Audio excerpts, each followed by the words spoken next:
My name is Kevin Winters, and I want to welcome you to my channel. Now, we have been in a series talking about why do prophecies fail? Why do prophecies fail? And we've been talking about this because we saw in the year 2020 a lot of failed prophecies.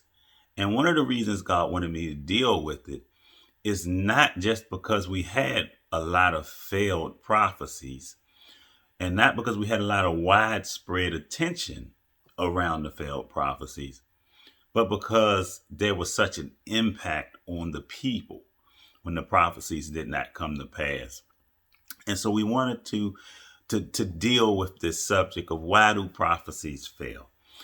Some of the fallout were from the failure of the prophecies of 2020, where people decided that God is not speaking anymore. People's faith was shaken. Some people became belligerent. Some people became deniers, right? They didn't want to believe that the word didn't come to pass. And so they held to the truth, held to what they believed is truth, even though it didn't happen. And on the heels of making one false prophecy, they continued to make prophecies in the same vein that also continued to not come to pass. And so it was blow after blow after blow after blow after blow. And then when that didn't work, people attempted to assign blame. So either it was the prophet's fault or it was the people's fault. The people didn't pray enough. People didn't fast enough. People didn't believe God. There was all these excuses, right, for why it didn't happen. And so I said, we need to address this. We need to talk about why do prophecies fail? Sometimes people don't realize that sometimes prophecies are legitimate and they do fail. Other times prophecies fail, right? Because for what we said was the first reason prophecy failed, the obvious reason.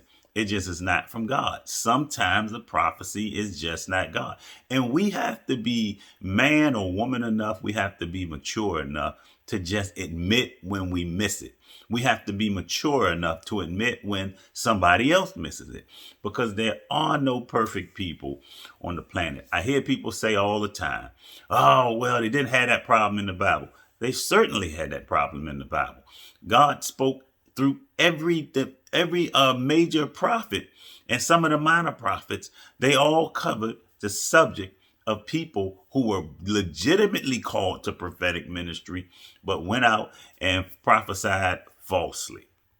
Right, so God had issues with the prophets from the beginning. So it's not like there are any perfect people in this, right? And so sometimes prophecies don't come to pass because they're not from God. Number two, we said sometimes prophecies don't come to pass because those prophesying fail to discern the source. Sometimes we become so comfortable with our ministry, or comfortable with the fact that we hear from God, and comfortable with the fact that we're accurate, that we become comfortable and let our guards down. And the Bible tells us to test prophecy. The Bible tells us let two or three sit by and let the others judge. So it never at any point tells us to become so confident or comfortable with our gifting or with the gift that we neglect testing the spirits and judging what's the source behind what we hear, right? And so we looked at a story where 401 prophets heard the wrong, well, 400 prophets heard the wrong voice and one heard the right thing, right? And so we looked at that one. It's possible, right? And so then we said, thirdly, some requirement was or was not satisfied. And we looked at quite a few examples, and this one is going to be important for what we're going to discuss today. But sometimes prophecies don't come to pass because there was a standard that was not met. Sometimes they don't come to pass because there was a standard that was met. For example, Jonah's prophecy did not come to pass because the people met the standard, right? But there were other people whose prophecies, like Moses, didn't come to pass because he failed to meet the standard. And so sometimes prophecies don't come to pass because the requirement was or was not satisfied. And then we said, fourthly, that prophecy doesn't come to pass because the prophecy was spoken by a false prophet. This was initially number 5, and I have it still listed as number 5 because I don't want to go back and change it. But this is we looked at this one as number 4. Sometimes prophecies don't come to pass because they were spoken by a false prophet. So we looked at how to identify false prophetic ministry, right? We looked at the fact that you can know false prophetic ministry by its message. What are they saying? Who does the message point you to? Right? Then we said we know that we can know a false prophetic ministry by their ministry or their followers. When the people ingest the message, what kind of fruit does it produce in them? Are they rioters and insurrectionists and belligerent? And do they all of a sudden not know how to respect authority? Right? When they ingest the message, what kind of fruit does it produce in the followers? What are the followers like? Then we said we will know false prophetic ministry by the model, right? How do they live? What is their reputation? What is their lifestyle like? And then finally, we said that you will know a false prophet by his motive. And we all got all that by looking at Jesus' words when he tells us that we will know a false prophet by his fruit. He says, they come to us in sheep clothing, but inwardly, in other words, they have bad motives. Inwardly, they are ravenous wolves. And he said the way that we know what their motive is or what their intent is that we pay attention to the other 3 M's, their message, their ministry, and their model. Right? And so now I want to deal with the last one. And this is going to definitely be more than one video. The last reason we need to consider for why prophecies fail is because the prophets are sometimes more concerned with foretelling than they are with forthtelling. Now, this one is particularly interesting to me because we don't often consider that there's a difference between foretelling and forthtelling. And when we do, we don't necessarily apply the truth to it accurately, right? And so generally, when we think of foretelling or forthtelling, we think of foretelling as the ministry of the Old Testament prophets in which they made predictions, right? They were able to speak about the future, right? And so now some people have said the ministry of the prophet today is more forthtelling, meaning he's speaking forth what God is saying. But as I began to sit with God and listen and prepare, he began to make clear to me that there is a clear and distinct biblical difference between foretelling and forthtelling. And it does not necessarily have to do with Old Testament prophets being foretellers and New Testament prophets being forthtellers, as much as it has to do with the nature of the words spoken by the prophet. And so I need y'all to pay attention closely today. I'm going to have to follow closely with God myself as I try to articulate the difference between foretelling and forthtelling and why it's important for you to understand the difference, especially if you have a prophetic ministry. Because what a lot of people are really caught up in is making predictions. And this is the key issue that causes us to have prophecies that fall to the ground. Because we think it is sometimes our duty to foretell the future. But there is a difference between foretelling. So foretelling means to predict the future. In other words, I'm going to unveil some event or events that are going to happen in the future. That is a prediction, right? And that is in the realm of foretelling, right? And so we're going to look at examples of foretelling, but then there is forthtelling. Forthtelling is different. God, I will submit this to you. While there is a part of prophetic ministry, even in the Old Testament, that was foretelling, the majority of it was more forthtelling, not foretelling. It was not all about predicting the future. And I'm going to show you when we start talking about the difference between foretelling the future and forthtelling the future. There's a difference. So in foretelling, we are attempting to uncover events. What's going to happen tomorrow? Am I going to get married? And somebody will say, oh, I see you 20 years from now and you are married to a guy named Sam. And Sam has going to give you a ring. It's foretelling. And that's what we like to attempt to do. And we attempt to do this because it's impressive, right? We really don't have any legitimate reason for having a motive to do this other than we want to impress people. And sometimes in prophetic ministry, this is rooted in the fact that there's such a rejection, right?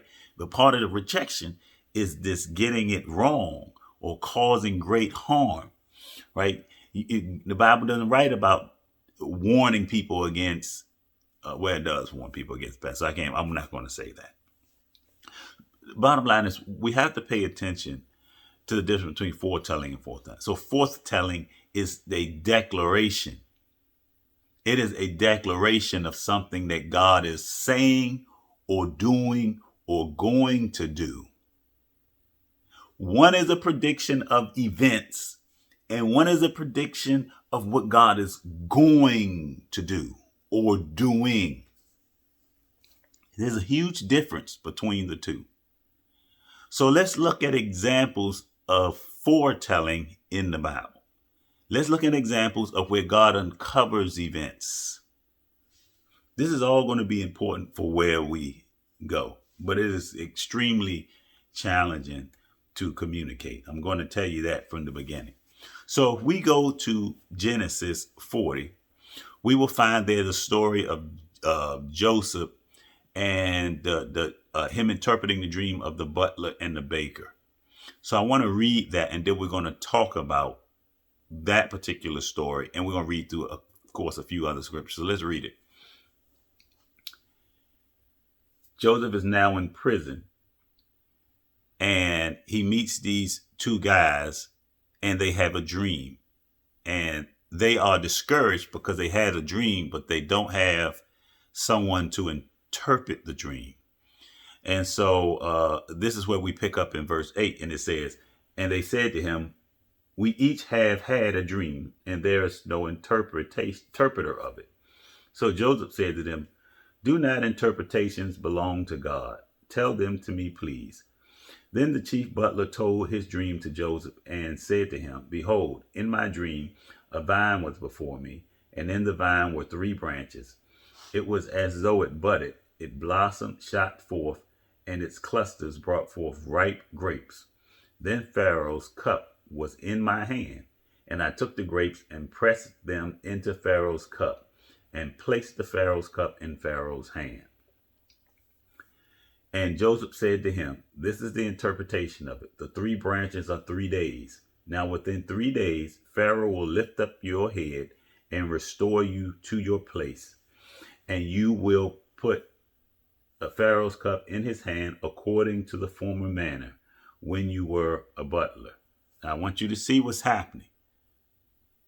He has a dream, and Joseph tells him, this is what the dream means. And he makes a prediction about the future. Stay with me.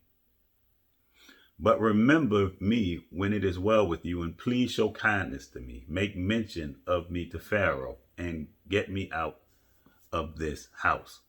So after interpreting the dream, he's pleading with the baker, please remember me. Verse 15, for indeed I was stolen away from my land of the Hebrews, and also I have done nothing here that they should put me into this dungeon. When the chief baker saw that the interpretation was good, he said to Joseph, I also was in my dream and there were 3 white baskets on my head. In the uppermost basket were 3 kinds of baked goods, and Pharaoh and the birds ate them of the basket of my head. So Joseph answered and said, this is the interpretation of it. The 3 branches are 3 days. Within 3 days, Pharaoh will lift your head from you and hang you on a tree, and the birds will eat your flesh from you.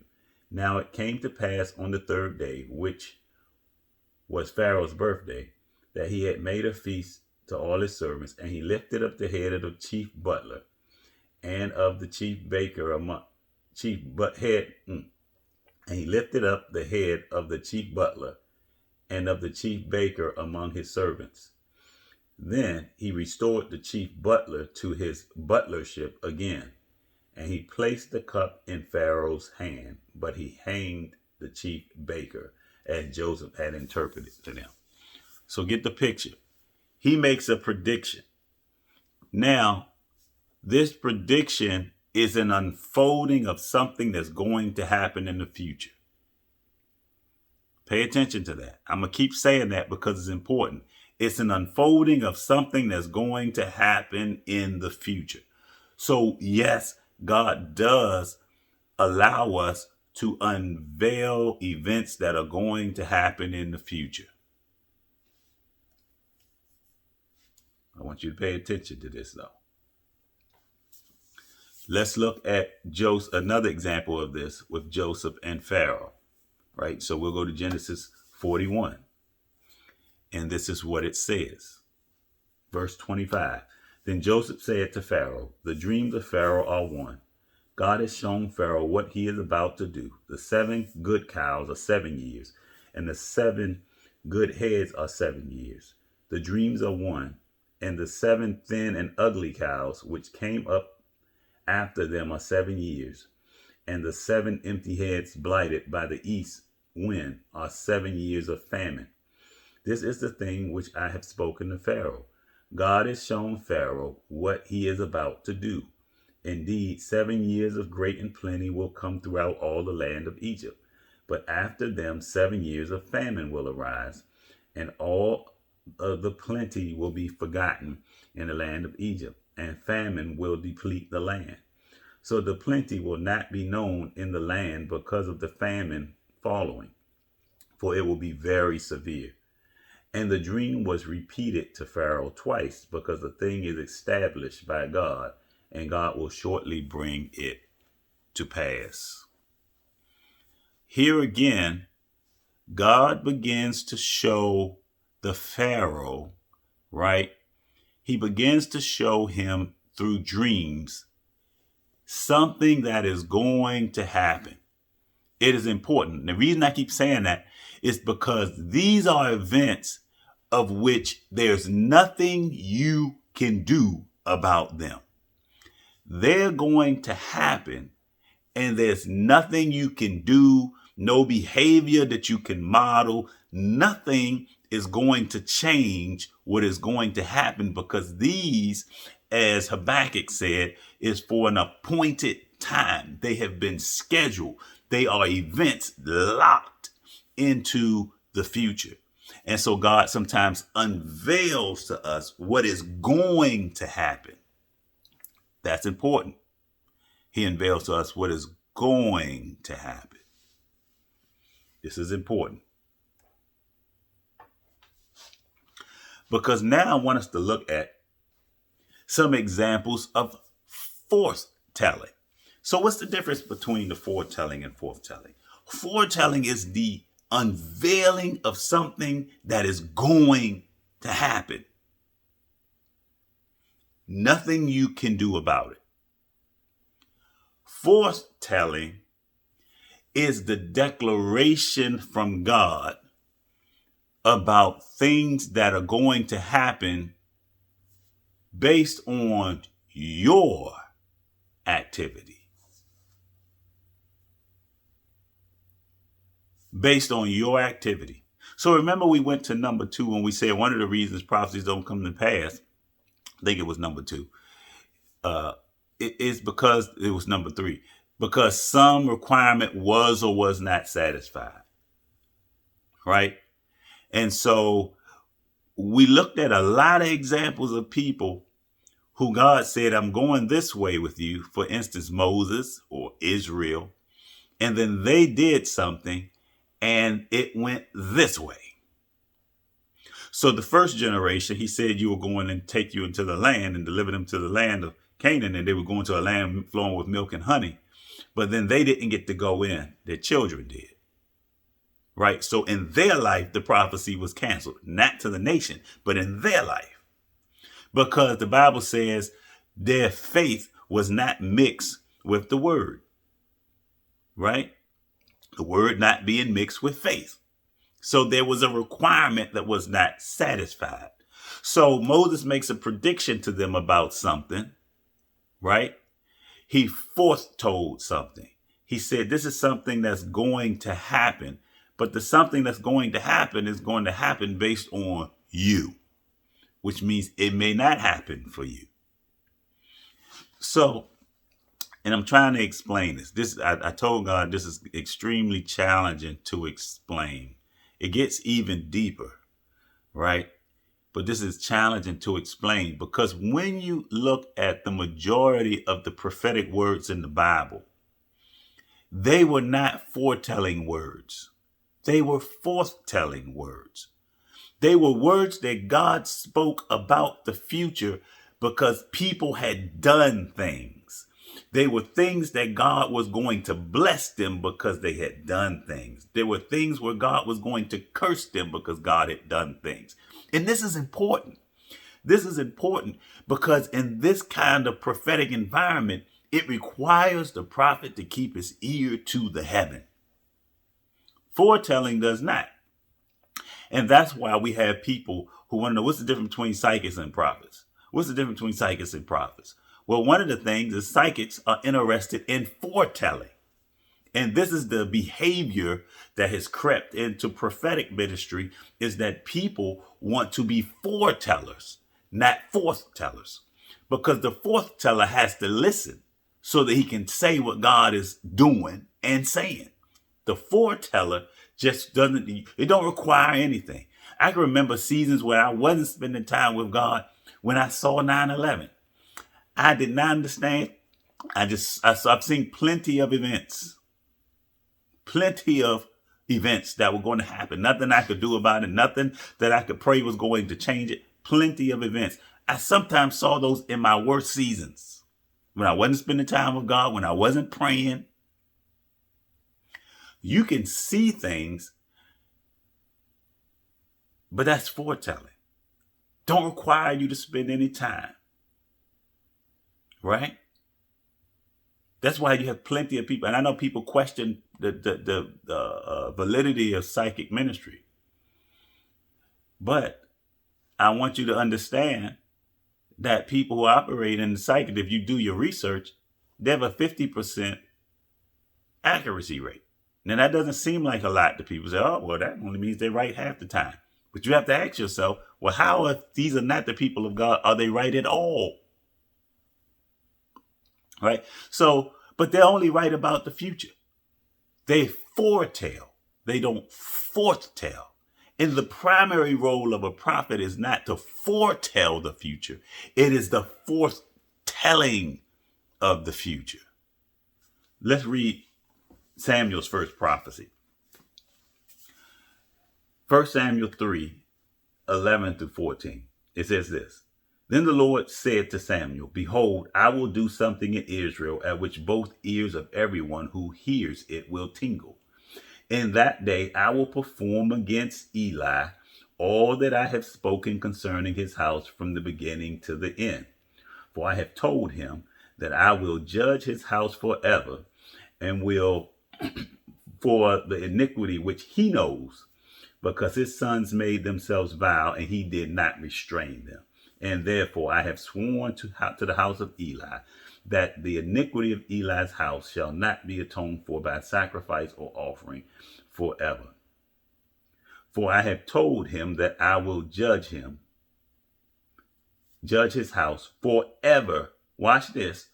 For the iniquity which he knows. In other words, Had it not been for the behavior of the son, this event does not exist in the future. Are y'all with me? Had it not been for this event or these children, the behavior of the children, this would not be happening to you. So when the prophet Samuel makes the prediction, he's not predicting the events of the future. He's declaring or proclaiming a future that God has revealed to him for this man based on his behavior. Let's look at another one. 2 Samuel 12:7-12. This is Nathan's prophecy against David. It says, starting at verse 7, then Nathan said to David, "You are the man." Now, let me give context. Let me back up a little. David has now seen Bathsheba, a woman. He was supposed to be at the war with the kings, out with the king, leading his army, and he wasn't where he was supposed to be. And that's a whole nother teaching there. When you're not where you're supposed to be, you're vulnerable. And he was vulnerable, and he saw a woman on the rooftop taking a bath, and like any man, he became lusty. And except he was the king, so he called her, he slept with her. She got pregnant, and if she was married, she got pregnant. He realized that he was in trouble, so he tried to get the husband, to come back from war. He's had the husband sent back from war. And he wants the husband to sleep with the wife, so the husband will think this is his child and not David's child, right? That doesn't happen. And so since David can't convince him to sleep with his wife, because the man was a man of integrity and he didn't want to enjoy the pleasures of his flesh while his brethren were at war and couldn't enjoy. So he did not partake in pleasure with his wife. And because David couldn't have that happen and he didn't want to be found out, he decided he would send him into war and had him killed. So he had him murdered by the hand of the enemy. And then he took Bathsheba and married her. And having done all of this, God has now sent prophet Nathan to address David's behavior. Listen to what he says.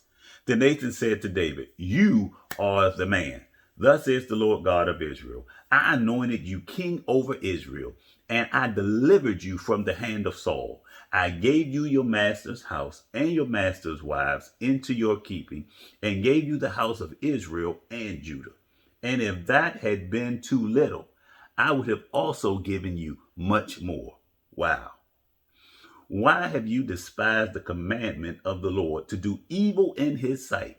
You have killed Uriah the Hittite with the sword. You have taken his wife to be your wife, and you have killed him with the sword of the people of Ammon. Now, therefore, the sword shall never depart from your house, because you have despised me, and you have taken the wife of Uriah the Hittite to be your wife. Thus says the Lord, behold, I will raise up adversity against you from your own house, and I will take your wives before your eyes and give them to your neighbor, and he shall lie with your wives in the sight of the sun.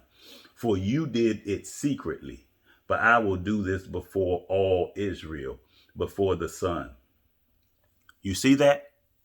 David's behavior brings something into his life. Now, we all know the story of Solomon going against his father David and trying to take over. But nobody ever looks at the behavior of the behavior of Absalom. Nobody looks at Absalom's behavior in connection with David's behavior. The only reason that all of this calamity exists in the scriptures regarding David's house is because of David's behavior. Something that was not foretold, but something that was declared. There's a difference between foretelling the future and declaring the future. So here we can even see it. Verse 19, "Now therefore the sword shall not depart from your house, because," in other words, this is not something that is in your future. It's something I'm going to allow into your future because of an action. Remember, there is foretelling and forthtelling. We looked in Joseph light with, yes, God does reveal to us events, and prophets do see events that are going to happen. But when you take into consideration the majority of the words from God in the scriptures, the majority of them are not foretelling, not even in the Old Testament prophets. They were forthtellings. Now, the Old Testament prophets foretold of Christ. They talked about where he will be born. They talked about the time in which he would be born. They talked about the manner of things that he would do. They talked about his death and his resurrection. They talked about these different things, right? So in that sense, they foretold. But when you start looking at the majority of the prophecies that they gave, there were prophecies against Israel because of what Israel had done. Prophecies against Tyre and Sidon because of what Tyre and Sidon had done. They were declarations and proclamations about the future, not revelations of the future. And so sometimes prophets get it wrong because they are hell-bent on trying to foretell events, which requires very little of the prophet. That's why we get it wrong. Foretelling, however, requires us to spend time with God and to hear his voice so that we can say what he is saying and declare what he is either doing or going to do. There is a difference between foretelling and forthtelling. And when we come back, we're going to go deeper into this. We're going to talk about why this part is important to understanding the three forms or three levels of prophetic information.